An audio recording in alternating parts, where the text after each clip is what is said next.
你现在拥有的一切都是我的。沈青青，这里没有外人，你就别装了。你这一生真可悲。作为女儿，你不过是你爹向上爬的垫脚石；作为妻子，谢成宇从未真心爱过你；作为母亲，你是天底下最恶毒的母亲。你说你来到这人世间有什么意义？简直就是祸害。杀你，这是我来人世间的意义。可他刺了半天，却发现根本刺不进去。一次不成功，必定会被沈岩反杀的。你别过来！你别过来！你过来！你过来，我就杀了你！刚刚不是已经给你机会了吗？你是从什么时候开始发现我是装疯的？我装得这么像，怎么可能被发现呢？装得再像也是装的。沈岩，都是你！如果不是你，你现在拥有的一切都是我的。我之前离开京城10年，整整10年时间，你竟然没有让皇上对你刮目相看。你努力了10多年的前程，我才回来数月就给你毁之殆尽。那说明什么？说明你蠢，努力都是白费。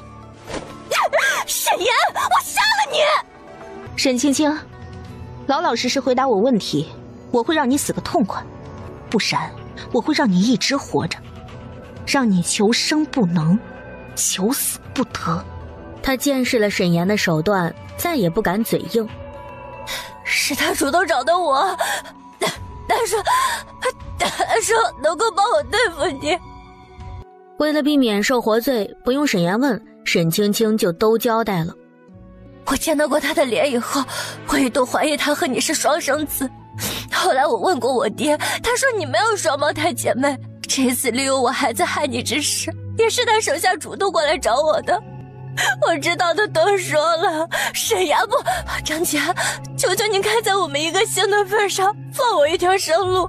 汉兰书院沈岩于此次围猎之行，多次救朕于危难之中，现特封为安平郡主。放我一条生路，我保证以后再也不来打扰你，我滚得远远的。沈青青，你坏事做尽，罪恶滔天，不配活在世上。沈岩举起银针，迅速划过沈青青的脖子。我说过，动我者死。翌日，到了乾坤殿，所有朝臣皆在。臣见过皇上。沈先生，打扰你上课了。没有，皇上。如此甚好。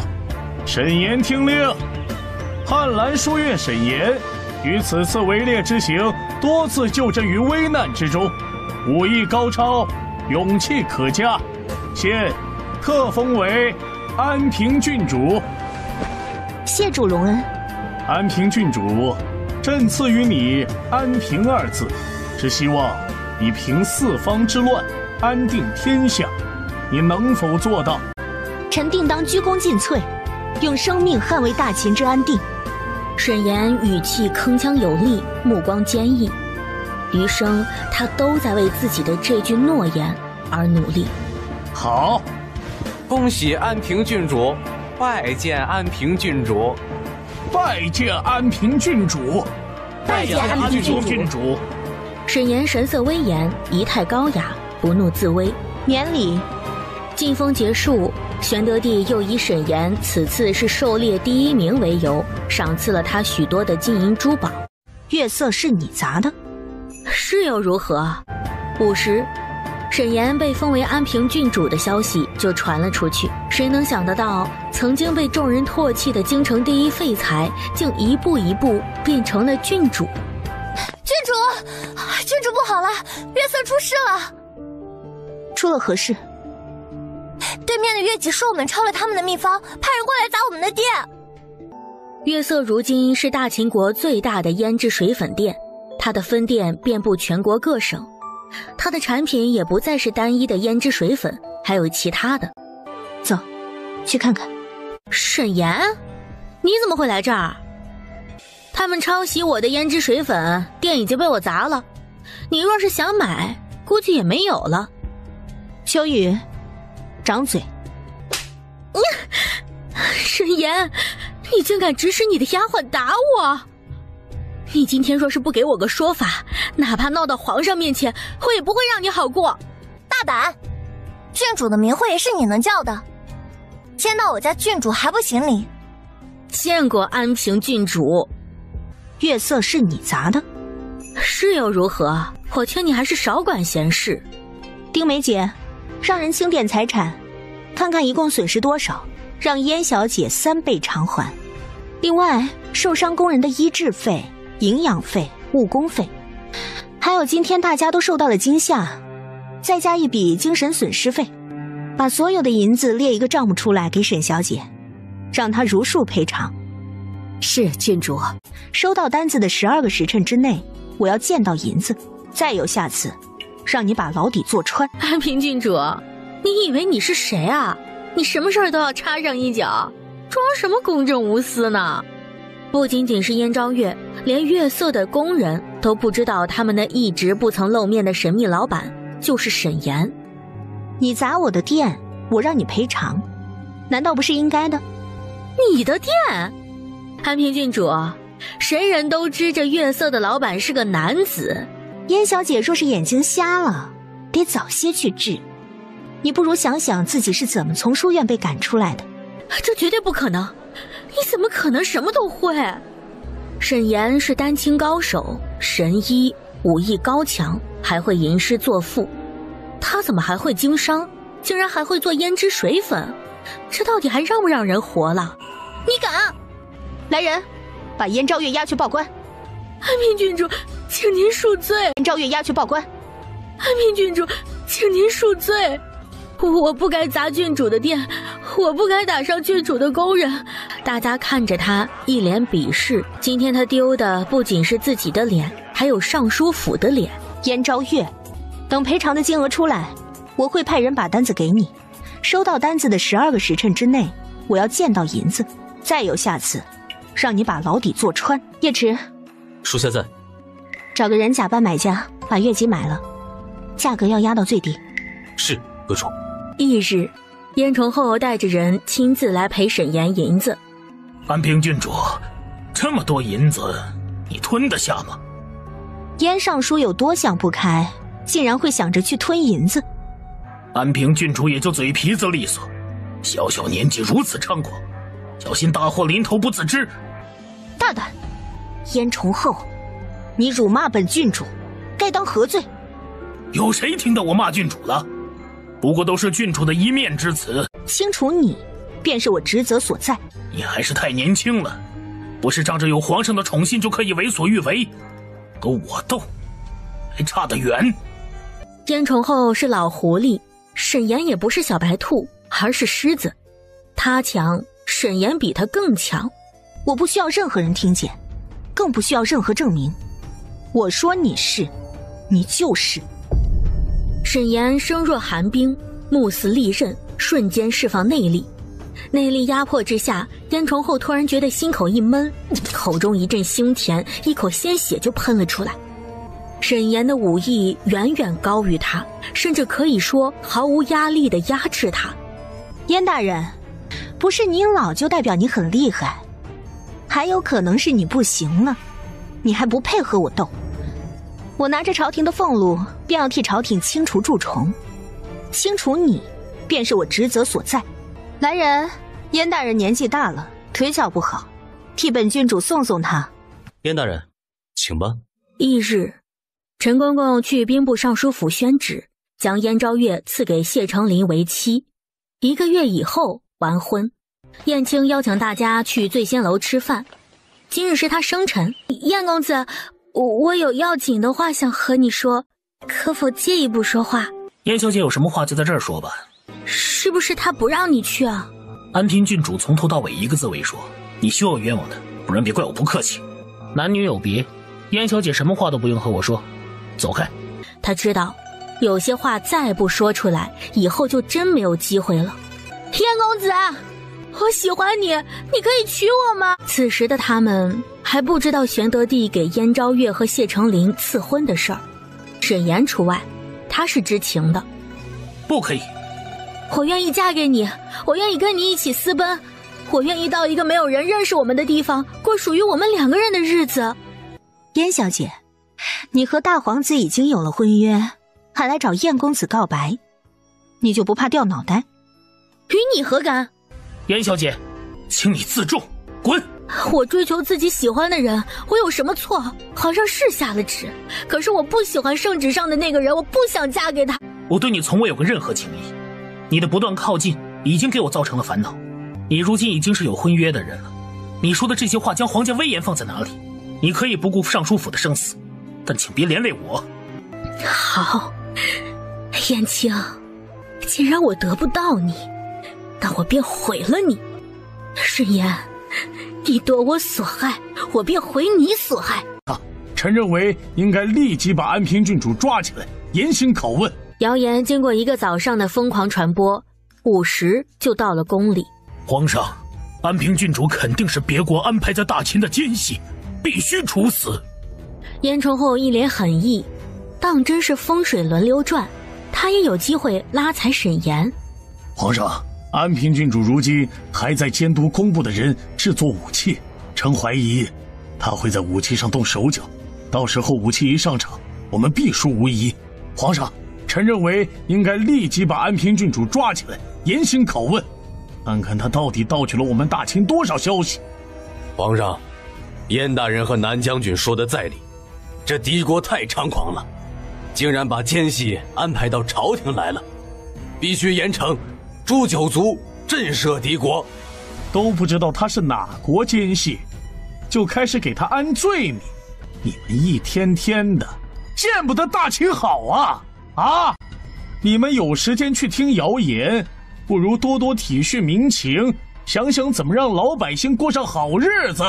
皇上，臣认为谣言不是空穴来风，你先把安平郡主抓来问话，若他是清白，也只是审问而已，对他没什么影响。皇上，如今谣言漫天飞，如果任由其发展而不顾，必将酿成大祸。国公大人此言差矣，皇上拿什么让天下人信服？这不是我们臣子应该担心的。谣言止于智者，如今谣言到了大家这里，不仅没有止住，反而越演越烈。你们甚至合众人之力逼迫皇上相信谣言，处罚我大秦的忠臣，如此这样才会酿成无法收场的大祸。找出谣言的源头，一切便不攻自破。孙丞相和玄德帝一样，都信任沈岩。谢怀经几人到御书房门口的时候，正好听到南半仓说要把沈岩抓起来。南将军，你要把本世子的未婚妻给抓起来，谁给你的胆子？世子，外面的谣言满天飞，想要证明安平郡主的身世没有问题，除非找到那传谣言的源头之人。怀景，你来得正好，立刻带人去查，速速将谣言的源头给查出来。皇上，散布谣言的人，臣已带来。太好了，把人带进来。随着玄德帝一声令下，燕青和叶迟一人押着一个人进来。镇南王府、护国公府、郡主府3府同时出动，难怪会如此迅速了。皇上，这就是造谣安平郡主身世的2人。你们是何人？为何造谣安平郡主的身世？回皇上，草民叫张大，是一个送菜的。草民没有造谣，草民去郡主府送菜的时候，亲耳听见郡主和丫鬟说他的身世，说他自己不是大秦人。我可以作证，我大哥说的都是真的。你一个送菜的，连郡主府的大门都进不去，你是在什么地方听到我和丫鬟说我自己的身世？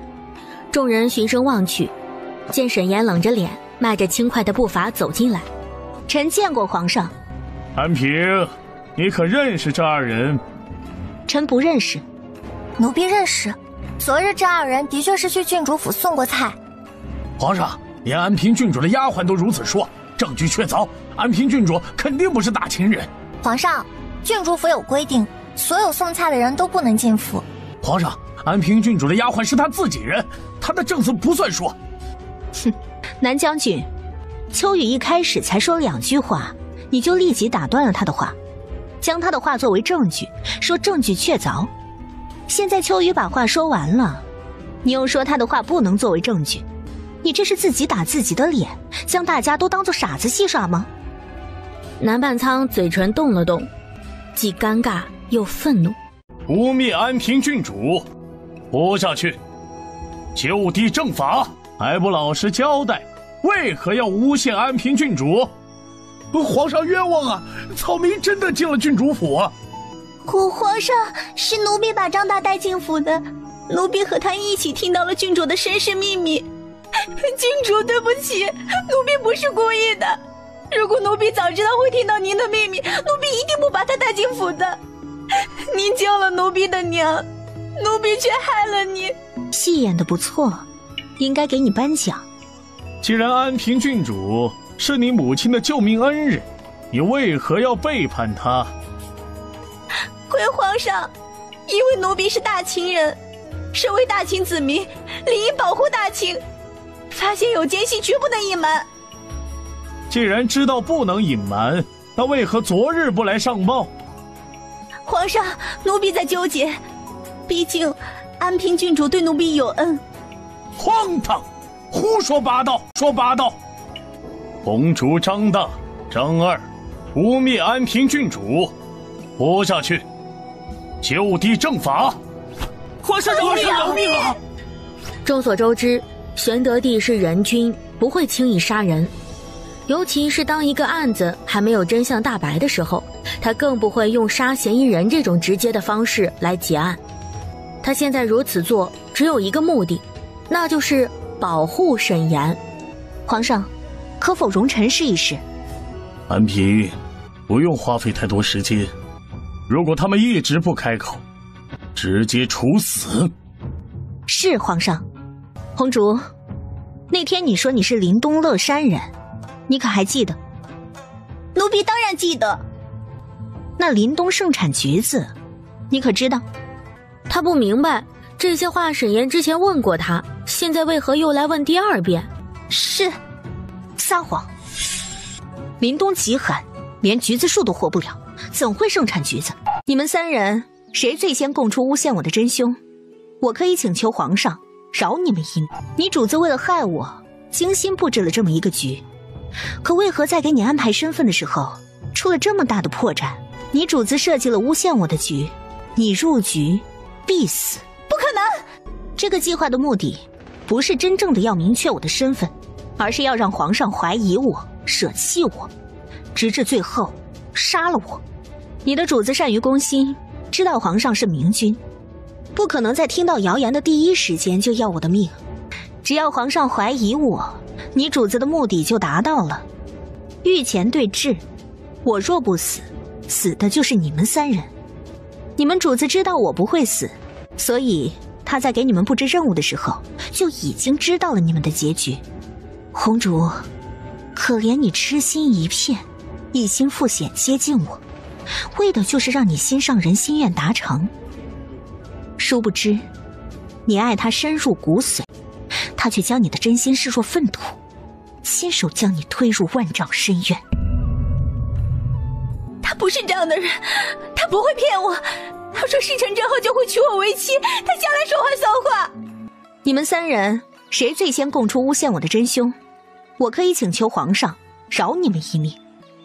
准了。爱的最深，有时候也会恨的最深。是林少元。谁？是禁卫军统领林少元。白景，带林少元。是，皇上。那天红烛传的信他看过了，从心里他就已经猜到了是林少元。但是林少元身份特殊，他是玄德帝的亲信，这个名字必须是从红烛他们三人中任何一个人说出来的，但是绝对不能从沈岩的口中说出来。臣见过皇上。林少元，你为何要诬陷安平郡主？沈岩是他信中的人，动沈岩便是站到了他玄德帝的对立面。林少元，把剑放下！皇上，臣没有诬陷安平郡主，臣一直很敬重安平郡主。红烛都招了，你还想狡辩？没错，是我供出的你。大人，安平郡主说你设这个局，是把我当成了必死的妻子，是吗？你已经背叛了我，现在问这些有何意义？大人，求您看在我跟了你这么多年的份上，你告诉我，你在设局的时候是不是都已经知道了我一定会死？皇上，臣诬陷安平郡主愿意领罚，请皇上责罚。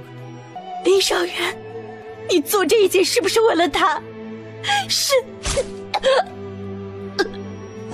红烛话未说完，林少元已经拔出腰间的佩剑，一剑刺中了红烛的胸口，没有给他任何活命的机会。没有人可以伤害他，任何人都不行。林少元，把剑放下！皇上，求您看在臣对您忠心耿耿的份上，宽恕臣的家人。今日之事全是臣一人所为，和其他人没有任何关系。他说完，抬起剑，直接朝自己的脖子上割去。这个计划天衣无缝，何止红烛是必死的弃子，连他自己都是。皇上，林少元死了。死不足惜。他也知道，林少元这么想死，就想断了所有的线索，保护真正的幕后之人。连同红烛林少元的尸体一起抬到林啸海的府上去，告诉林啸海，连自己的儿子都管不好，怎么管工部？能力不足，就告老还乡。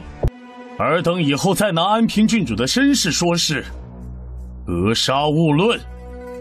安平留下，其余人退下。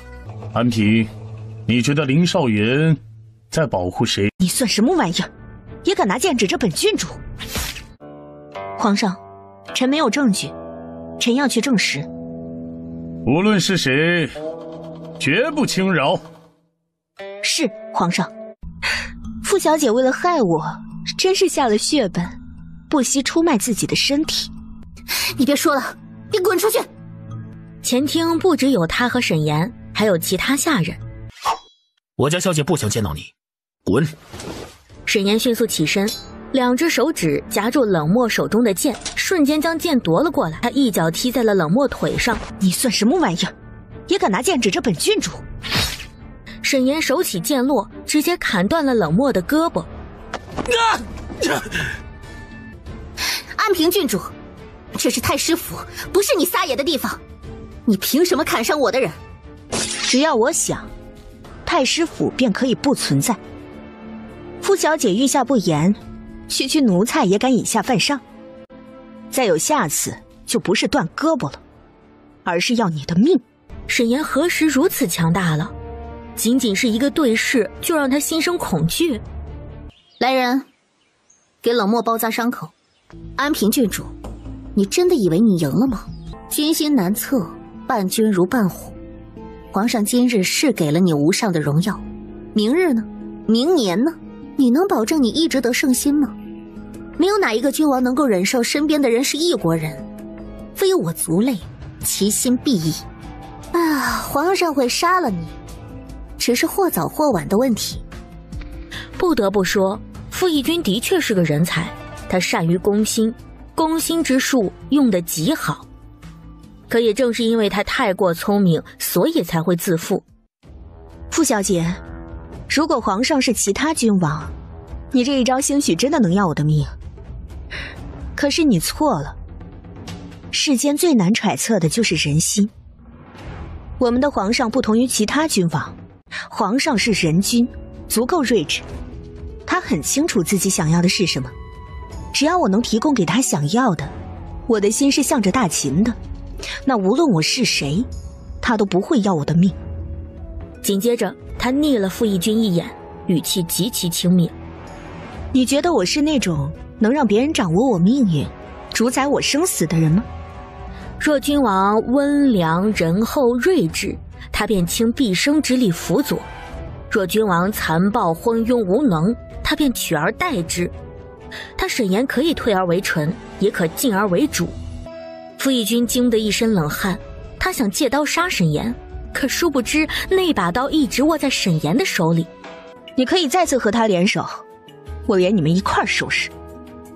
说完，他再也不看傅义军，直接转身离开。表姐，下一步我们该怎么办？集所有力量刺杀沈岩。安平，你的证实可有结果？有了，是傅小姐，她亲口承认的。安平，太师府的事情，你查到了多少？已全部掌握，只差一个导火绳。导火绳，朕来安排。皇上，让臣来吧，臣去做这个导火绳。傅小姐对臣恨之入骨，为了灭臣的口，她肯定会动手。安平，朕不想你以身犯险。皇上，与其他豺狼虎豹相比，傅小姐这里不算涉险。而且，臣是皇上手中的剑，剑只有越磨才会越锋利。好，朕准了，注意安全。是，皇上。阁主，找到秋雨乘坐的马车了，保护他的2个护卫已经死在了马车里面，属下没有见到秋雨。所有人听令，以行春路为中心，展开地毯式的搜索，不要放过任何一个地方。护卫是天道阁的人，也是沈岩训练出来的。如今2个护卫死了，可见对方的武艺之高。沈岩，别忘了你的人还在我手上，柴火上已经浇了桐油。去查今天太师府、兵部尚书府、南将军府有什么动静。叶迟，此次搜查由你负责，有任何消息第一时间向我汇报。是，阁主。世子，郡主府出事了，秋雨失踪了。几时的事儿？应该是傍晚时失踪的。下边的人碰到叶迟了，他带着人在搜城。等林小六声音落下时，谢怀景早已出了屋子。少爷，郡主府出事了，郡主的丫鬟失踪了。郡主呢？不知。燕青不等属下把话说完，起身拿着一旁的剑就朝着马厩跑去。丞相府、南将军府、镇国公府，所有平时关注沈岩的人，此刻都知道秋雨失踪了。安平郡主，你终于来了。沈岩抬眸望去，只见傅义军一身红衣坐在龙椅上。安平郡主，你比我预估的时间还要来得快，恭喜你啊，通过了我的考核。你算什么东西，也配考核我？沈岩，别忘了你的人还在我手上，柴火上已经浇了桐油，只要我一声令下，你最疼爱的丫鬟就会葬身火海，化为灰烬。沈岩已经走到秋雨面前了，秋雨的嘴巴却被捂住了，他拼命挣扎，呜咽着大喊，让沈岩快走。秋雨，别担心，我会带你回家。傅义军，你真无能，有本事和我单打独斗，拿我身边的人威胁我算什么本事？胜者为王，败者为寇，只要我能杀了你，我就比你强，到时我说你是什么，你就是什么。就凭你？我傅义军想杀的人，从未失败过。傅义军拍了拍手，四周瞬间出现了数十个弓箭手。只要我一声令下，安平郡主，你就会被射成筛子。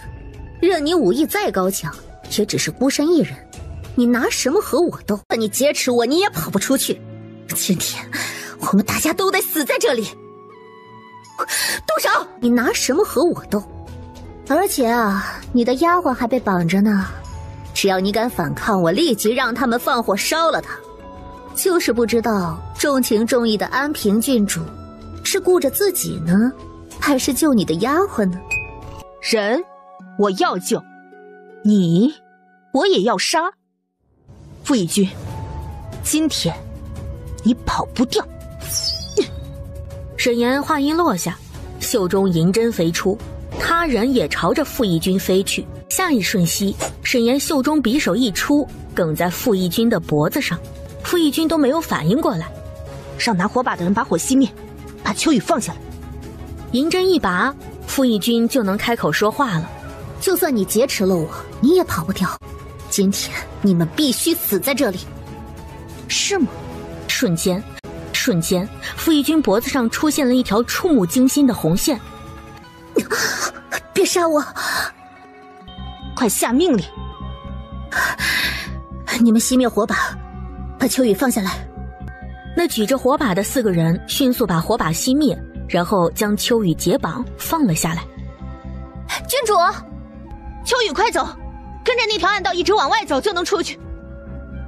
郡主，奴婢要留下来陪您。快走，这是命令。郡主，奴婢在外面等您。秋雨说完，拼尽所有的力气往外跑。傅义军，我说过，人我要救，你我也要杀。我说过，就算你劫持我，你也跑不出去。今天我们大家都得死在这里。动手！刹那间，整个地面开始晃动，顷刻间宫殿坍塌，所有人都被埋藏在里面。世子，燕公子，我们放弃吧。这时，冷玉婷走过来。你说什么？谢怀景的脸色瞬间冷了下来，燕青也是死死盯着冷玉婷。我能理解你们的心情，但是我们不得不面对现实。我们将这里已经翻了个遍，活能见人，死能见尸。如果安平郡主真的在这儿，我们早就发现她了。冷玉婷语气坚定又冷漠。初闻沈岩失踪，她是不相信的。毕竟像沈岩那样睿智的奇女子，有谁能算计得了她呢？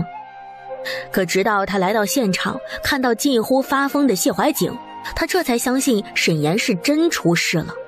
她也希望沈岩能活过来，哪怕是以后和他作对，站到他的对立面，成为死敌，她也希望沈岩能活着。阿燕一定还活着，她不会死。世子何必如此执迷不悟？生老病死不是很正常吗？我们能左右得了吗？滚！冷楼主，你如果再多说一句，我对你不客气。好，我不说了，你们要继续挖你们挖。他退到身旁，负手而立，却也没打算离开。不挖了。他不继续挖，并不代表他放弃沈岩，而是他确定沈岩不在这儿。来人，抬上尸首，去太师府。所有的线索都和傅义军脱不了干系，那就直接去找傅义军。等所有人离开之后，两道身影从不远处的树上飞身下来。若风，真有人会将另外一个人视如珍宝，惜他胜过自己的命吗？主子，属下不知。沈岩真是好命啊，一个身份尊贵的世子，一个家传渊源的公子，还有一个位高权重的宠臣，他们都用心护着他。特别是谢怀景，我活这么些年来，他是我见过最懂爱的男子。主子，属下去把谢怀景杀了。蠢货，这样的男子世间罕见，杀了多可惜啊！这样的男子世间罕见，杀了多可惜啊！他跟沈岩如此相像，只要沈岩一死，谢怀景就是他的了。是属下愚钝。主子，您说沈岩到底在哪儿？怎么他们翻遍地宫都没有找到？地下那么大，找不到也正常。镇南王世子、燕公子、冷楼主，你们如此大阵仗，是来吊唁我祖父呢，还是来砸我太师府？眼前的谢怀景胡子拉碴，一身疲惫，却依旧掩盖不了他身上的杀气。燕青一身白袍，沾得满是泥巴，脏兮兮的，这是世人见过他最脏的时候。冷玉婷一如既往阴冷威严，不近人情。他们拖着尸体进城的时候，轰动全城。安平郡主在哪里？哼，世子真会说笑，我又不是安平郡主的丫鬟，我怎么知道她在哪里？你胡说！是你绑架了我，是你害了我们家郡主。我家郡主为了救我入了你的贼窝，这些都是你的人。后来地宫塌了，我家郡主没有跑得出来，我们挖开地宫都没找到我们家郡主。你到底把我们家郡主藏到哪里去了？前些时日我祖父去世，我一直在太师府操持他的身后事，从来没有去过你说的什么地宫。我知道安平郡主是一个好人，她失踪了大家都很着急，但是我敢用性命向大家保证，此事和我没有任何关系。你们与其在这里与我耗费时间，不如赶紧去别的地方找她。世子，你若是来吊唁我祖父，太师府的大门随时为你们敞开，若是无事，就请离开。林小六，把人带上来。是。林小六闻声压着两个人走了上来。傅小姐，这两个人在搜寻现场企图破坏和你长得一模一样的尸体，被我当场抓住了。他们已经交代了是你指使的，你有何话可说？傅义军听到冷漠禀报说这二人没有回来复命，他猜测多半就是被抓住了。阿言，你真的回来了？我回来了。世子误会了，我那不叫指使，我是让他们去帮忙。傅义军没有反驳，而是大大方方地承认，如果世子是在为这个生气，我可以给你道歉，是我好心办了坏事儿，真是对不住了。比无赖，比算计人心，哼，这些都是谢怀瑾玩剩下的。这具尸体是在地宫找到的，和傅小姐长得一模一样，傅小姐又如何解释？世子真会说笑，这我有什么好解释的呢？就好比大街上随意走来一个和世子很像的人，难道世子要追上去问问他，甚至还要向大家解释吗？这个局无人能解，除非沈岩能活着回来。来人，傅小姐谋害本世子的未婚妻，将她带走。世子，你这是仗势欺人！来人，将他们赶出去！谢怀瑾越过林小六和叶池，一把掐住他的脖子。本世子最后问你一次，沈岩在哪儿？不然送你去见阎王！沈岩在哪儿？不然送你去见阎王！从来没有人见过谢怀瑾如此愤怒。正在此时，一道金光射下来，那人好像安平郡主啊！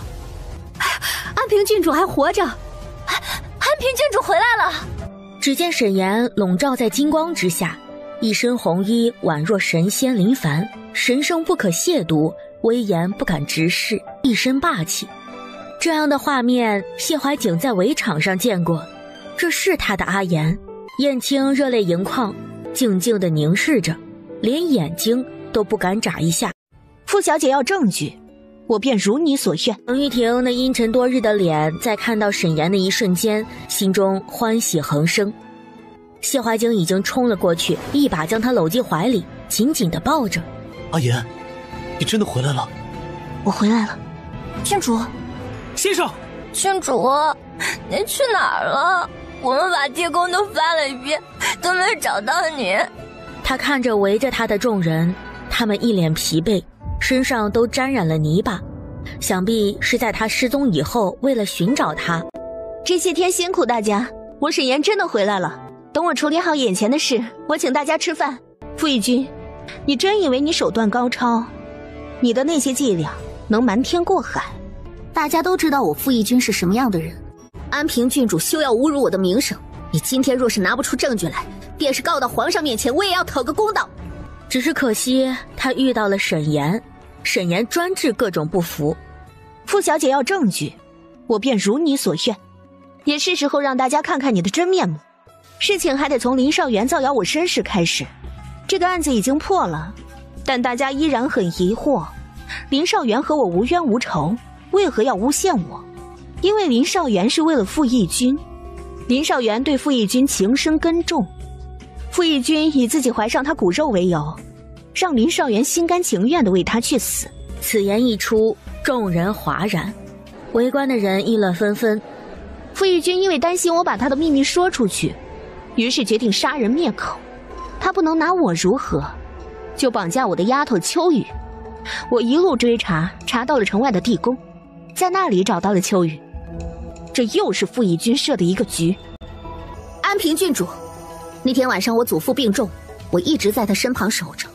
后来我祖父离世，我进宫面见皇上，有太师府众人和皇上为我作证，我怎么可能会出现在地宫呢？还绑架你的丫鬟，你这是污蔑我！我可以作证，佛制的桃枝是假的。我在劫持地宫傅义军的时候，就已经发现了，地宫里的傅义军是假的，她是你的丫鬟桃枝。哼，安平郡主真会说笑，桃枝就在这里，她一直在我身边，怎么可能出现在地宫呢？安平郡主向来跋扈，也不知道得罪了什么人，被人报复了就把罪名往我身上安。桃枝母亲早逝，她父亲给她找了一个后娘，她被后娘毒打，你见她可怜就买了她。在桃枝的右手臂上有一块烫伤的疤，那是被她继母用开水烫的。叶池，检查地上这具尸体的右手臂。是。叶池上前用剑划破傅义军右手的衣裳，顿时一块被烫伤的陈旧性疤痕露了出来。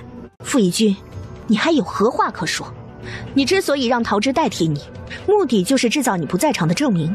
他只顾及到了桃枝的脸，没有考虑到他身上的标志。他更没有想到沈岩会把桃枝的身世查得这么清楚，仅凭一块疤痕就断定他的身份，未免也太草率了。大家看看，这才是我的丫鬟桃枝，她没有易容，大家可以随便检查。沈岩知道那个假桃枝没有易容，就像是地宫里的傅义军也没有易容一样，想必是傅义军身后的人操纵的。我可以作证，佛制的桃枝是假的，死的那个人就是真正的桃枝。傅义军听到声音，一脸不可置信。姐，原来你把我关起来就是为了害安平郡主。今天他好不容易逃出来，刚到门口就听到了事情的来龙去脉。姐，收手吧。来人，少爷疯了，把他带回去关起来。他跑到沈岩身边，站到了傅义军的对立面。傅明朗，他就知道傅明朗会坏事儿，所以才将他关起来。想要开棺验尸，除非从我尸体上踏过去。姐，我不知道你用了什么手段，但真的就是真的，假不了。傅义军，你还有何话可说？桃枝对我忠心耿耿，他见我受了欺负，为了报答我的救命之恩才设计害你，此事和我没有任何关系。桃枝已死，死无对证啊，沈岩又能拿他怎么样？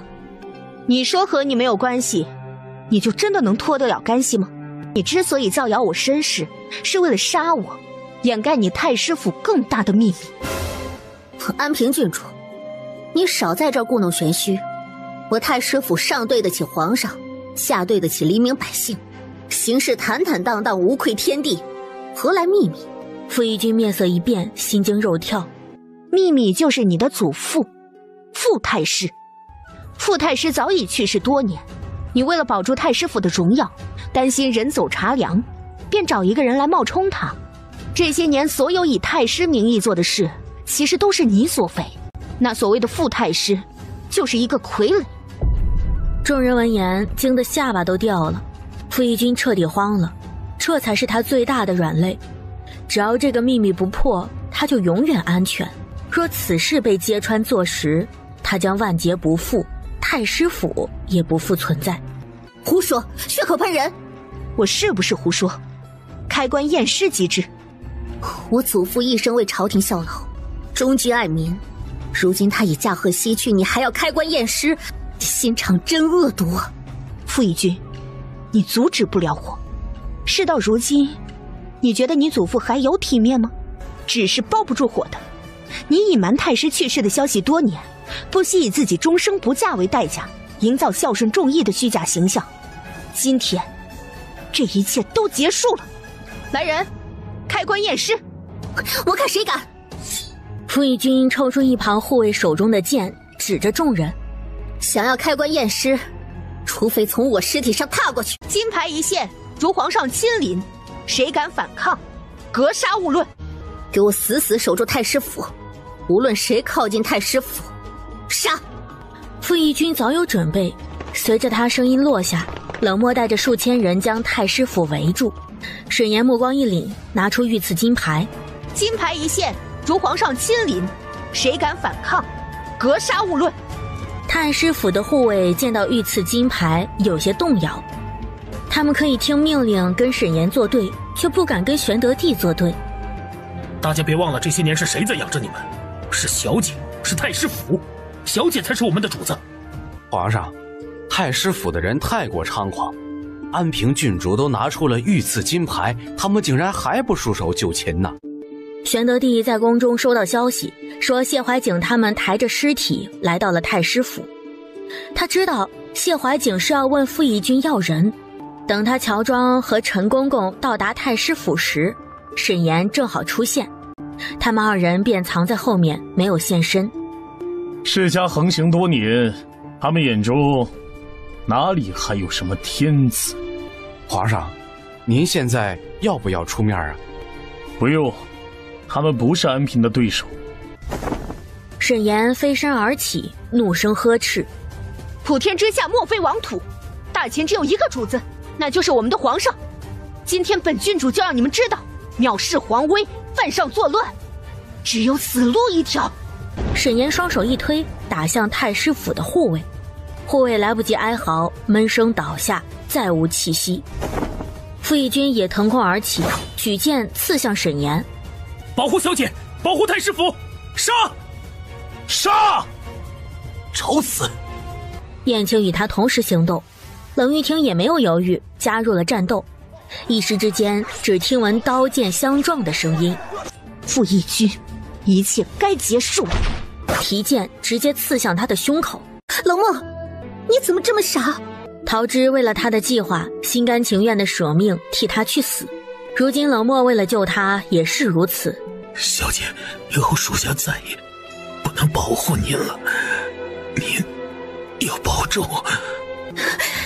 去死吧！姐，不要！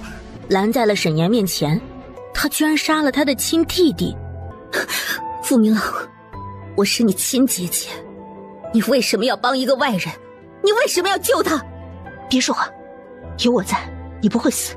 沈岩，我曾经向你保证，如果我姐再害你，我会不惜一切代价，豁出性命去保护你。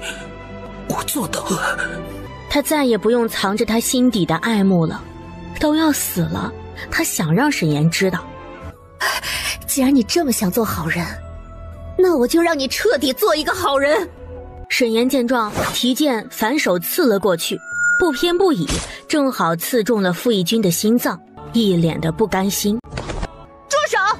傅义军已死，尔等若束手就擒，可保性命，否则格杀勿论。他们没了主子，便是一盘散沙。皇上驾到！臣见过皇上，吾皇万岁万岁万万岁！吾皇万岁万岁万万岁万万岁！安平，起来。谢皇上。你终于回来了，辛苦你了。玄德帝抬手轻轻拍了拍沈岩的肩膀，他对沈岩亦君亦父亦友亦知己。沈岩方才看到宫里的侍卫，他就知道玄德帝派人去找他了，他心里生出暖意。承恩皇恩，当鞠躬尽瘁，死而后已。这是沈岩自己选的路，虽然辛苦，却也甘之如饴。好，安平郡主堪称我大秦之光，你只管放手去做你想做的，这永远是你的后盾。是，皇上。平身。谢皇上。死者不是傅太师。傅义军胆子真大，竟然敢让人冒充他祖父，欺骗大家这么多年。如果不是安平郡主揭穿他，我们都还蒙在鼓里。皇上，之前傅义军绑架秋雨，臣寻到那个地方，那里有一座地宫，不像是废弃的，更像是他们的秘密基地。傅太师这一生看似忠君爱民，实则包藏祸心，早有异心。太师府谋逆，满门抄斩，所有财产冲入国库。怀瑾，此事你来负责。是，皇上。安平，你跟朕进宫。是。安平，你是怎么从地宫里面出来的？臣醒来就在云上了。是那道金光将你送回来的？是的，皇上。玄德帝想起之前在围场上看到沈岩杀虎的场景，彼时老虎跪拜沈岩，沈岩身上也有一道金光。他曾向上天祈求，愿天降奇人辅佐他振兴大秦。他越来越相信沈岩就是老天派来帮助他的。真是天助朕也！此次你立下大功，又平安归来，想要什么？臣想要山河无恙，国泰民安。朕真的给不了，得你自己去实现，而且这也是朕想要的。臣竭尽全力，不负皇上所望。阁主，人呢？在屋里。方才玄德帝突然出现，沈岩便让叶池将傅明朗带了回来。阁主，世子来了。阿言，你怎么来了？谢怀瑾一把将他拥入怀中，叶池默默退了出去。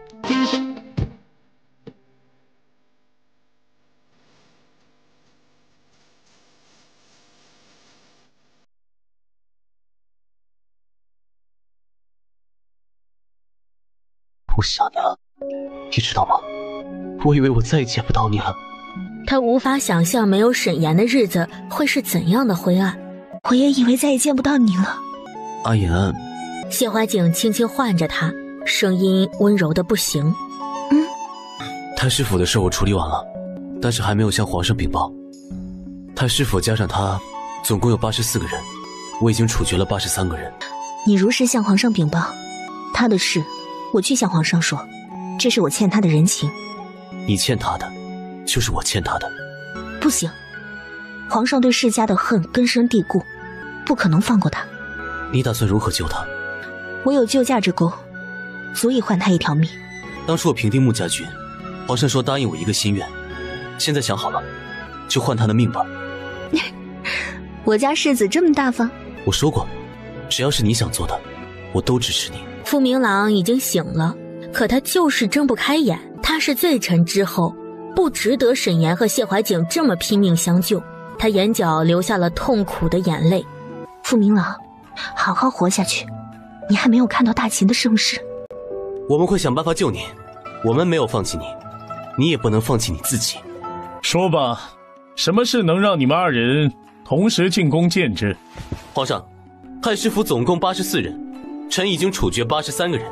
剩下的1个人是谁？是傅明朗。你们是来救他的？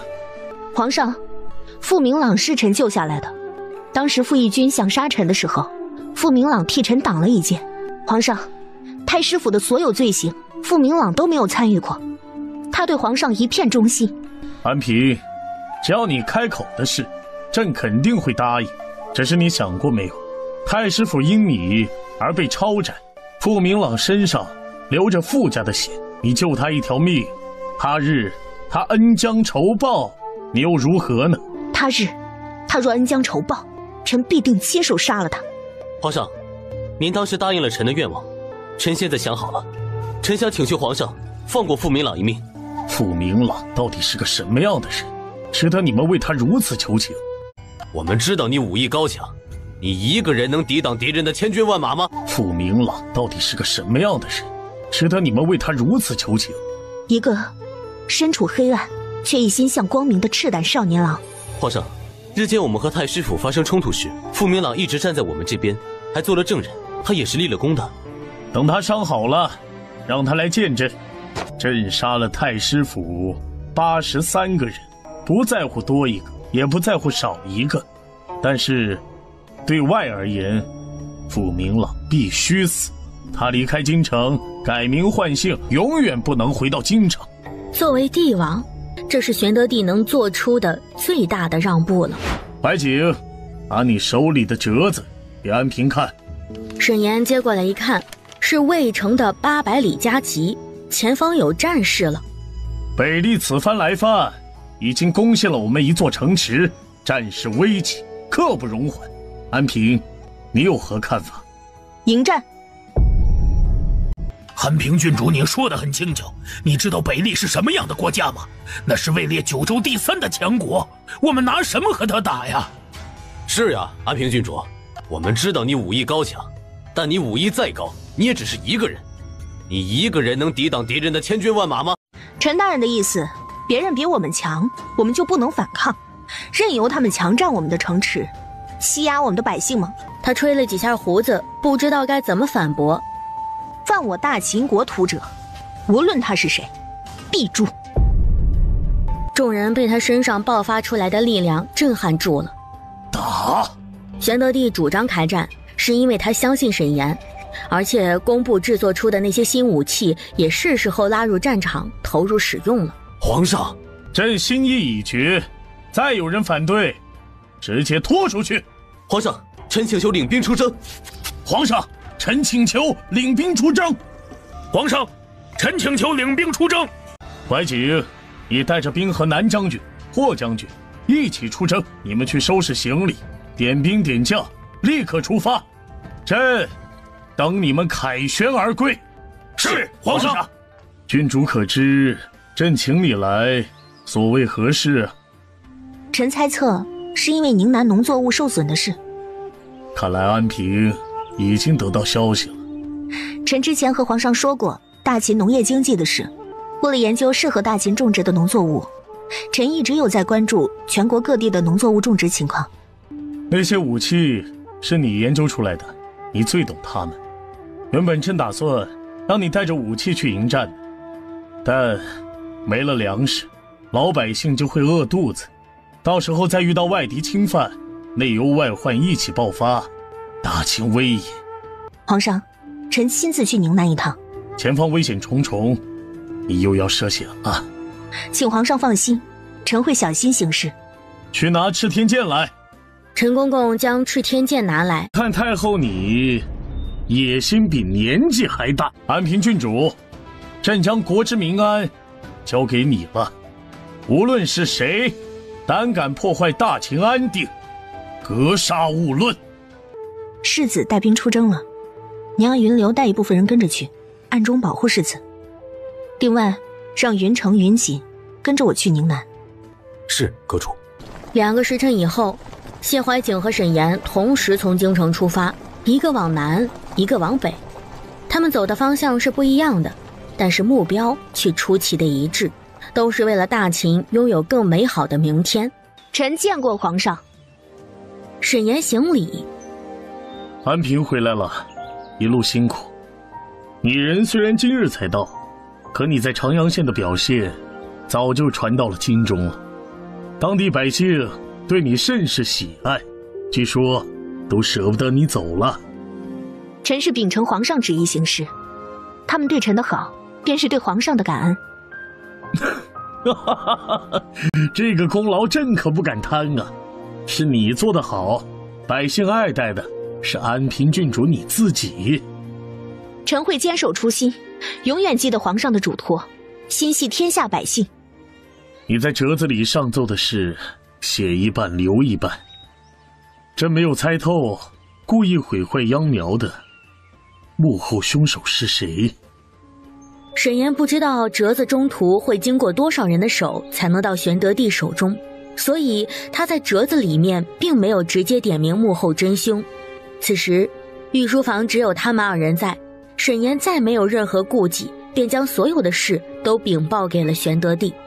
来人，去请太后娘娘过来。皇上，哀家年纪大了，来回走动不方便，下次你有什么事直接差人告诉哀家。朕看太后你野心比年纪还大。皇帝，你如此羞辱哀家，将哀家置于何地？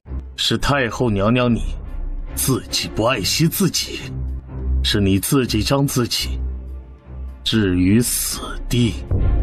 太后，你指使陈知府和张弘放做假账，克扣粮税，损害长阳县的秧苗，该当何罪？皇帝，你不要听信奸人所言，毁了我们母子之间的感情。安平，传证人。是，皇上。小的张弘放见过皇上。他已经被沈岩摘了乌纱帽，连臣都不算了。另一人就是之前刺杀沈岩的领头黑衣人，他跪在那儿没有说话。张弘放，把你知道都说出来。多年以前，陈知府找到小的，说他结识了京城的一位贵人，那贵人可保我们一世平安。但贵人差银子，我们需要每年给贵人送银子。你可知道这贵人是谁？小的不知道。皇帝，这就是你说的证人，你叫一个什么都不知道的人来指证哀家。太后，你别太嚣张了。太后娘娘，你手段的确高明，天网恢恢，疏而不漏，你做的每一件伤天害理的事都逃不了。哀家在和皇帝说话，你算什么东西？滚一边去！臣是大秦子民，国家兴亡，匹夫有责。太后娘娘的恶行，人人得而诛之。赤天剑在臣手中，只要皇上下令，臣可以取天下任何一个损害百姓和朝廷利益的人，包括你。把你知道的都告诉皇上。草民奉太后娘娘之命，在安平郡主回京的路上劫杀他，他手上掌握了太后娘娘的罪证。胡说！哀家都不认识你，你为何要诬陷哀家？太后娘娘，奴婢这里有您的信牌。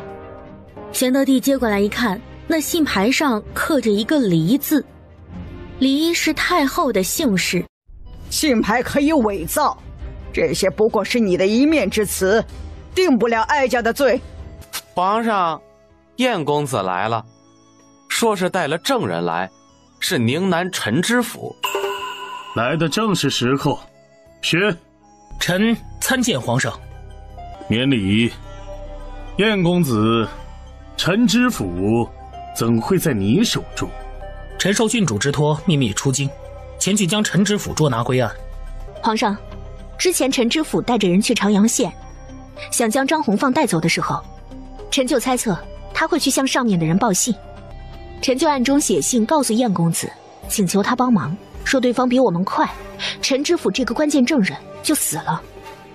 皇上，安平郡主猜的一点没错，臣带人赶到的时候，陈知府正在被人围攻，险些丧命。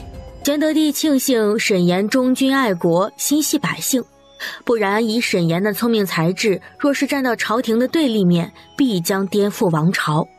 陈知府，罪臣在，把你这些年如何哄骗朕、祸害百姓的事，都如实招来。太后娘娘想要谋天下，她需要银两支撑，臣就是她银两支撑的来源。放肆！陈知府，你休要信口雌黄，污蔑哀家。皇上，臣有证据，书信和账本臣都保存着。皇上，这是书信和账本。这几年来，陈知府向太后上交的银子足足有数十万两。太后，朕自问待你不薄，你竟然勾结臣子，还企图夺取朕的天下。皇上，别废话了。哀家曾经也养了你那么多年，虽然没有生恩，却有养恩。生恩不及养恩大，你难道要杀了哀家做不孝子？太后做了如此多伤天害理之事，德不配位，不配在宫中住。即刻起搬去普宁寺，为大秦祈福。为表诚心，太后不能带侍女，一切生活需要自理，朕会派人保护太后。太后从小养尊处优，十指不沾阳春水，让她去过苦日子，还不知道能活多久。安平，你亲自送太后去普宁寺，任何人敢抗旨，格杀勿论。是，皇上。张弘放、陈知府所犯之罪证据确凿，二人被斩立决，领头黑衣人被立即处死。至此，宁南秧苗受损一案告一段落。皇上，太后娘娘已到普宁寺，一切遵照您的吩咐。安平，此次你立了大功，有没有什么想要的？臣想要的一直未变。安平郡主听令。臣在。此次长阳县的秧苗受损，你查出凶手，挽救秧苗，还发现长阳县粮税作假，彻查贪官，替朝廷挽救了数以万计的损失，立下奇功。朕特许你从此以后不用向任何人行礼，自由出入皇宫。如此殊荣，只有当年和先帝一同打下江山，生死与共，立下无数战功的老将才有的。现在玄德帝将其赐予沈岩，整个大秦只有沈岩一人有这样的待遇，可见这玄德帝有多重视他。多谢皇上。二人又商议了片刻正事，沈岩这才离开皇宫。安平郡主，见到长宁郡主还不行礼？沈岩，你到底有没有规矩？长宁郡主，谢陈家，荣王之妖女。我不行礼，你又拿我如何？大嫂，安平郡主不向我行礼也是应该的。我和她都是郡主的身份，她并没有比我低一等。郡主，你是荣王的女儿，身上流着的也是皇家血脉，是真正的皇室郡主。她算哪门子郡主啊？连她自己亲爹是谁都不知道，还挂着杀母仇人的姓。沈岩脸色顿时就冷了下来，满眼寒光，看得燕昭月瞬间就打了个寒战。沈岩，你可别碰我！我告诉你，我如今腹中怀着的可是皇上唯一的皇孙，你若是敢伤我，我定让你吃不了兜着走。颜昭月仗着孕肚横行霸道，比之前还要嚣张。也正是因为如此，他才敢这么公然地跟沈岩叫嚣。将士们，此次你们出征，朕虽未与你们同行，但心与你们同在。你们平安归来，是百姓之幸，是朝廷之福，也是朕之福。但有将士用生命捍卫了我们的安全，抛头颅，洒热血，赠沙场，他们永远地留在了那儿。我们要永远记得他们。3日以后，朕会在宫中设庆功宴，为大家庆功。这一次出征的所有人都有赏。谢主恩。阿言，走吧，我们也回家。去郡主府吧，我外祖父外祖母在，他们在等你吃饭。听阿言的。阿言，你看我这样精神吗？面对千军万马，眼睛都不眨一下的人，竟然会害怕见我外祖父外祖母？那不一样，敌人的千军万马，我只管杀就好了。但是你的外祖父外祖母，如果他们不喜欢我，不让你嫁给我，那怎么办？哼，如果我外祖父外祖母真的不同意呢？那一定是我哪里还做得不够好，我还没有达到他们心目当中外孙女婿的标准。那你就放弃啦？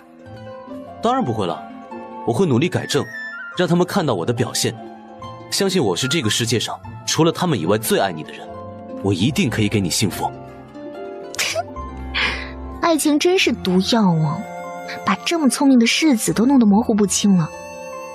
我外祖父外祖母非常喜欢你，天天在算着你还有多少日回京。如果爱情是毒药，那你就是我唯一的解药。王爷，王府的人找您。王府是有急事吗？王爷，郡主。王府的人已经得了圣旨，知道谢怀景如今已是王爷身份。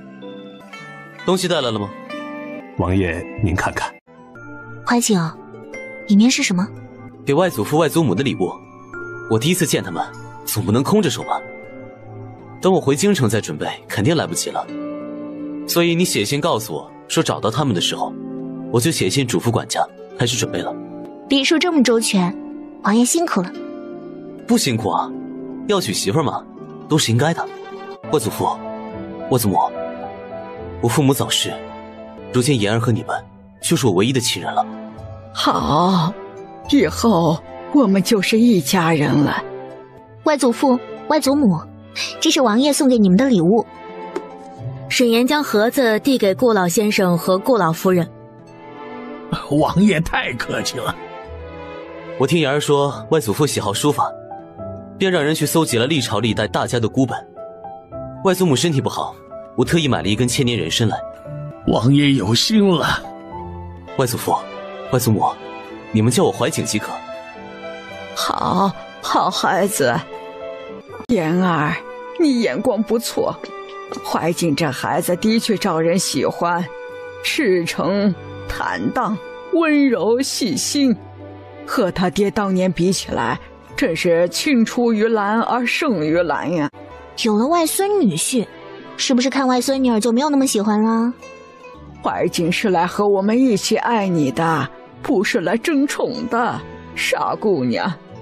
怀景，我听妍儿说，当初沈建章临死之前交代，说他偷听我们的秘密，在京城认识一个贵人，那个贵人就是你爹，你却从来没有听你爹说起过我们，你很疑惑是不是？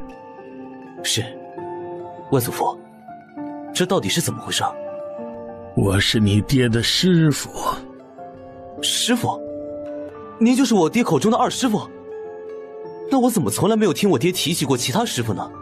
听着顾老先生将一切道来，谢怀景这才知道，原来镇南王府和沈岩他们一家竟有如此渊源。我就是想抱着你一起睡会儿，这样踏实。如果不是因为太后造成顾老先生、顾老夫人离开京城，依照他们两家的关系，他和沈岩肯定是青梅竹马。也许早就成亲了吧。徒孙见过师公，师太。他这是代替他父亲向二老行礼。起来吧，孩子。你爹娘若是见到你今日模样，他们定然也会很欣慰的。他们吃完了饭，顾老先生和顾老夫人就借口离开了，是想让沈岩和谢怀景单独说说话。妍儿，你知道数月不见，我有多想你吗？不知。恨不得立刻飞到你的身边，将你抱在怀里，抵死缠绵。妍儿。谢怀景尝着沈岩被齿的甘甜，那呼唤声就像酒醉的呢喃。我好爱你啊，妍儿，我有点困了。那你睡，一会儿晚饭好了我叫你。我要你陪我一起睡。啊，现在还早了一些吧？啊？傻妍儿，你想什么呢？我就是想抱着你一起睡会儿，这样踏实。你再动来动去的，我就真的……沈岩听到此话，瞬间就规矩了，一动也不动，脸颊也染上了红晕。妍儿放心，没有成亲以前，我不会胡来的。沈岩知道谢怀景累了，便再也没有说话，像只小猫似的窝在他怀中。此次和北利一战，将士们功不可没，除了征战的将士，还有一人，如果没有他，这一仗我们还不一定能赢。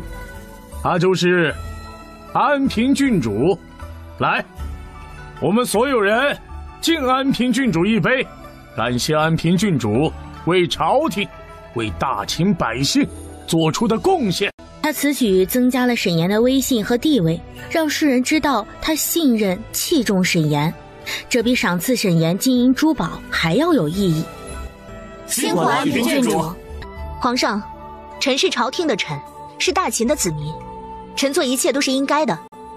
我相信大家和我的心是一样的，我会继续努力，不辜负大家的信任，和大家一起守护好我们的家园。谢怀景坐在沈岩对面，一想到这个闪闪发光的女子将来会成为他妻子，与他共度余生，他心里就如漫山遍野的花，瞬间绽放。皇上，臣有事启奏，请皇上为臣做主。哦，燕先生有何事啊？臣想拜安平郡主为师，请皇上准许。燕公子已经是大秦第一才子了，他为何还要拜安平郡主为师啊？燕公子最新才学，对功名利禄不甚在意，不然以他的才华，早就可以进入6部了。燕先生，你和安平郡主是同僚，为何想要拜他为师啊？臣蒙受郡主之恩，受益匪浅。郡主的聪慧才智，需要臣用一生的时间去学习。臣想拜郡主为师，做他的徒弟。燕先生勤学好问，这种精神值得大家学习，堪称大家的楷模。安平，你自己决定收不收燕先生为徒。燕青不等沈岩说话，直接就跪在了他面前，请安平郡主收我为徒。燕公子，就算你不是我徒弟，我同样也会倾囊相授，你不必如此委屈自己。单论才华，燕青不比他差，燕青与他相比，差的就是一个携带现代文明穿越而来的身份。沈岩觉得燕青委屈了。能做安平郡主的徒弟是我的福气，我没有一丝委屈。请安平郡主相信我，我一定秉承您的心意，将毕生所学用之于民，争取早日将您的愿望变成现实。燕青保护他，他也要保护燕青这颗赤子之心。我同意，从今以后，燕青，你就是我沈岩的徒弟了。多谢师父。燕青朝沈岩磕了3个响头，他速度飞快，生怕沈岩反悔。从今以后，他就可以光明正大地站在沈岩身边，爱护他，守护他，支持他，成全他。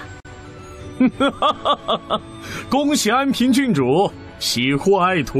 安平郡主，你介不介意再多一个徒弟？臣当然不介意，只是徒弟太多，臣恐教不好。没关系，一个徒弟是教，2个徒弟也是教，届时他学不好，肯定是他自己的责任。不怪你。臣遵旨。好，容妃，还不把孩子抱过来，去给他师父行礼。能做沈岩的徒弟，那是多少人梦寐以求的事儿。谢承渊拜见师父。容妃是替谢承渊说的，她怀抱着谢承渊向沈岩单膝下跪。她怀里的谢承渊已经有8个多月，开始咿咿呀呀的冒话了。娘娘请起。殿下，来，师父抱抱。啊，抱抱。去把朕前些日子得来的蓝玉拿来。皇上，蓝玉取来了。安平郡主，朕将蓝玉赏赐给你，祝贺你收了徒弟。多谢皇上。沈岩有了这蓝玉，就算他从此什么都不做，也足够他3辈子吃喝不愁的。安平郡主，这蓝玉是我父王送给皇上的，由我亲自从江宁带来的。长宁郡主的意思是要我亲自向荣王爷道谢，感谢他将这么好的蓝玉送给皇上，然后皇上才有蓝玉赏赐给我。安平郡主，我可没有那个意思。我说过，我喜欢直接坦率，而不喜欢拐弯抹角、阴阳怪气。沈岩的声音不小，周围人的目光都被吸引了过来。谢晨家面红耳赤，想要赶紧逃跑，他肠子都悔青了，真不该在沈岩面前找存在感。青洛公主这是？皇上，公主目前蒙着面纱，是不想让人看到她的真容，嫁的人时她自会摘下面纱。哦，难道在北地没有人见过公主的真容？有，但目前没有大秦人见过公主的真容。虽说是2国联姻，缔结秦晋之好，但是公主也想要嫁一个她喜欢的人。这哪里是来和亲的，这摆明了是来挑夫婿的。离王，这是在大秦。离王，这是在大秦。青洛公主既然肩负维护2国和平的重任，她就不能什么都按照她自己的意思来。朕可以同意青洛公主戴着面纱挑夫婿，但是若她所挑中之人不愿意娶她，她不可以强求，不然这姻联不成，还伤了2国的和气。皇上，我同意。他站在他面前，缓缓摘下面纱。青洛拜见皇上。你这是何意？皇上，按照北厉的风俗，青洛公主选择你作为第一个看见她容貌的人，你就是她想嫁的人。青洛愿意陪伴皇上左右。朕不同意。皇上是嫌弃青洛长得丑吗？以朕的年纪，都可以做公主的父亲了，怎可能娶公主？再说，朕已有知心之人，无意再纳妃。公主入宫，只会误了你的年华，还请公主另觅良婿。他终于明白，为何像沈岩那么精彩绝艳的女子会如此忠臣于玄德帝。玄德帝不仅仅是个明君，还是个好男子。他没有贪图她的美色，更没有为了2国和平将她收入后宫。皇上，青洛想留在大秦，即使不进宫，哪怕为奴为婢，青洛都心甘情愿。一个强国公主竟然在众目睽睽之下恳请一个弱国君主的收留。萧海景，生辰快乐，愿你以后的日子都是甜，我永远爱你。朕准了，以后你就跟着安平郡主，若你将来遇到良人，朕会将你视同朕的公主一样出嫁。青洛叩谢圣恩。玄德帝没有把他随意赏给任何一个皇子，而是让他以后自己选择。离王，邓大人，你们不会有意见吧？没有意见，皇上宽宏大量，仁慈大义，令人佩服。主人，您怎么来了？蠢货！主人息怒。多好的联姻机会啊，你竟然失败了！主人，此事不怪我，都是齐幽若，是他故意毁坏和亲。青洛公主不过是个傀儡，只要你安排利用得当，她只有乖乖听话。是你能力不足才搞砸了这次联姻，误了本尊的大事，你罪该万死。主人，我还有办法对付安平郡主。你有什么办法？青洛公主如今还在大秦，她会跟在安平郡主身边，我们还可以继续利用她。她这一步棋还有利用价值。你太低估沈岩了。如果沈岩那么好对付，他哪里还需要精心策划、提前布局，跟他斗数万年？你低估了沈岩的人格魅力。他从曾经京城第一废材、受万人唾骂嫌弃的人，变成如今位高权重、百姓倾颂的安平郡主。你以为他凭借的是什么？这是什么？蛋糕。他第一次见到这么新奇的东西，而且还是沈岩精心准备的。他心里甜得像是抹了蜜一样，嘴巴都笑得合不拢了。过生日没蛋糕怎么行呢？闭上眼睛许愿吧。他在心里默默念叨：愿我的妍儿永远开心快乐，愿我们永生永世都在一起。好了，许愿完成。谢怀景，生辰快乐！愿你以后的日子都是甜，我永远爱你。愿你以后的日子都是甜，我永远爱你。妍儿，我好开心，好幸福。谢怀景搂着沈岩的腰，将唇附在了沈岩的唇上。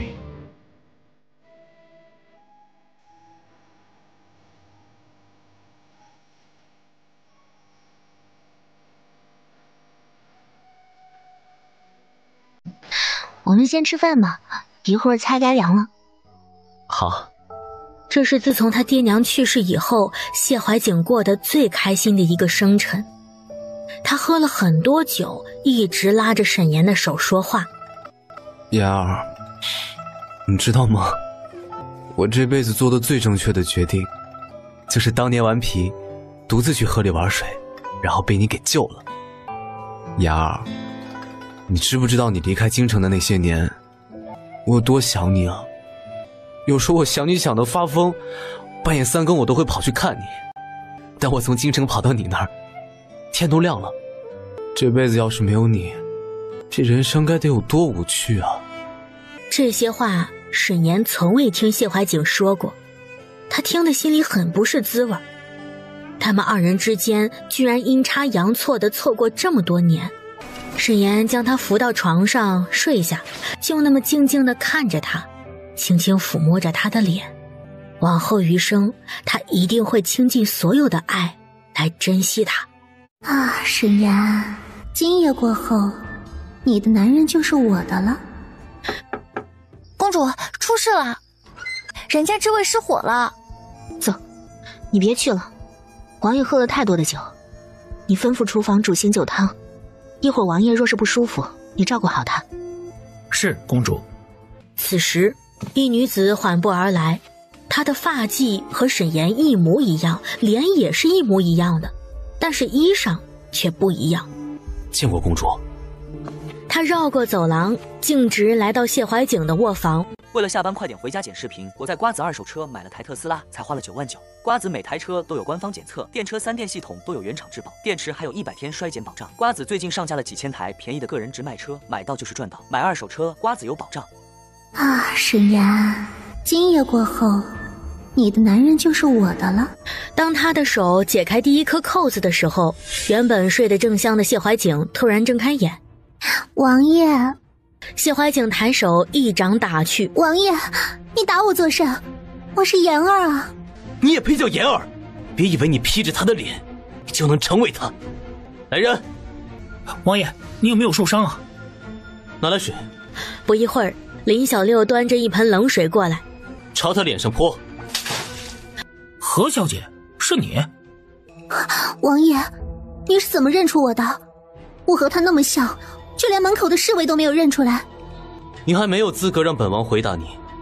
何芊芊夜闯王府，行刺本王，被我当场擒住，把他送到官府。王爷饶命啊！我没有要行刺您，我就是太爱慕您了，想要跟您在一起。但是您的眼里只有公主，我才不得不出此下策。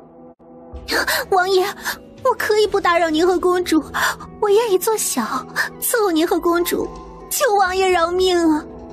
林小六，打烂他的嘴。是，王爷。林小六上前挽起袖子，不知廉耻，冒充公主，肖想王爷，找死！不过几巴掌下去，何芊芊就晕死过去了。真是一点不经打。王爷，现在怎么办？送官。公主呢？人间至味失火，公主救火去了。灵王今日怎能没来呀？奴才听说人间至味昨夜失火了，王爷兴许是去帮了公主的忙，一时没有来得及上朝。皇上，王爷和公主来了。沈岩无事不会出现在早朝，他若出现，必有大事。宣，见过皇上。免礼，此女是谁？这是怎么回事？皇上，此女是何文堂之女何芊芊，昨夜闯入王府行刺臣，被臣当场抓获。大胆！你为何行刺灵王？还不从实招来？臣女嫉妒幼宁公主，爱慕王爷，王爷看不上臣女，臣女爱而不得，心生怨恨，就想杀了王爷泄愤。荒唐，荒唐！皇上，不仅如此，昨夜人间这位失火，也是何芊芊所为。大胆何芊芊，把你所犯之罪一一招来，若有半句虚言，乱棍打死。臣女探听到昨日是王爷的生辰，又听到幼宁公主要陪王爷过生辰，于是放火烧了人间至味，引公主离开，然后假扮公主模样混进王府，行刺王爷。皇上，臣女知错了，再也不敢了，求皇上饶臣女一命。说，是谁指使你的？是大皇子妃。来人，带燕昭月。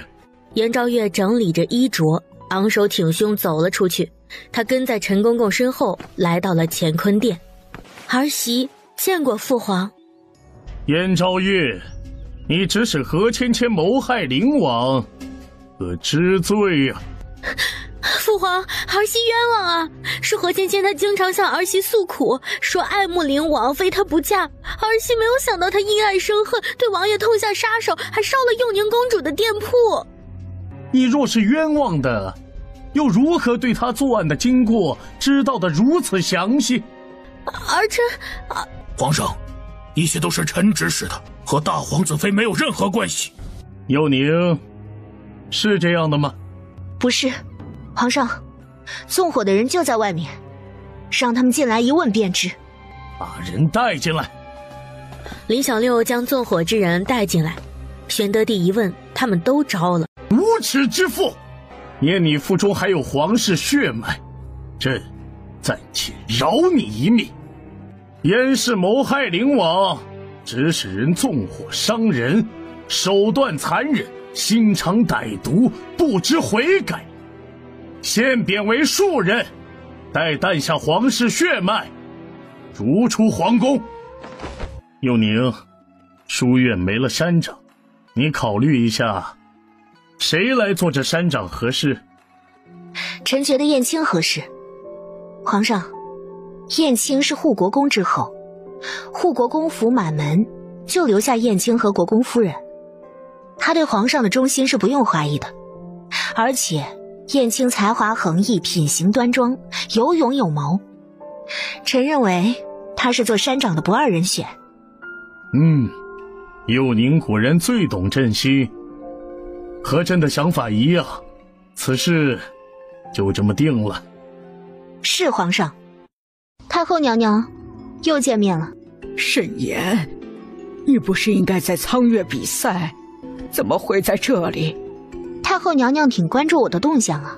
深更半夜的，你们来作甚？告诉你一个好消息，宁正勋死了。死了，好，这件事哀家已经知道了，你们走吧。太后娘娘，别急啊。宁正勋是晋国羌客人，他的真名叫慕容楼，他假冒宁正勋的身份潜伏在我们大秦，也是杀害镇南王和王妃的凶手。太后娘娘，这些事儿你都是知道的吧？太后这才反应过来，沈岩一直在诈她。你想讨哀家的话，你还嫩了一点儿。太后娘娘，既然我能坐在这里和你说这些，你以为我手上没有任何证据吗？怀瑾，他想看证据，给他。太后娘娘，看清楚了吗？这可是您写给宁正勋的亲笔信，皇上抄了国公府，从里边搜到的。太后脸色瞬间一狠，伸手就要上前去抓谢怀瑾手里的信，想毁掉证据。想毁证据？太后娘娘，你还是认罪吧。太后娘娘，有了物证，你以为你还能跑得掉？这个蠢货，哀家叮嘱过他，每次看完信之后一定要毁掉信。没有想到，他竟然还把信留着。他死了就死了，还连累了哀家。他谋划了一生，到头来却全部成了泡影。原本一切都按照计划进展得很好，但是你出现了。你如果不出现，皇帝现在已经变成了一个傀儡，哀家就成为了大秦真正的掌权人。是你毁掉了哀家的一切。沈岩，哀家真的恨不得将你千刀万剐。你一个人毁了我们精心策划10余年的计划，你真该死。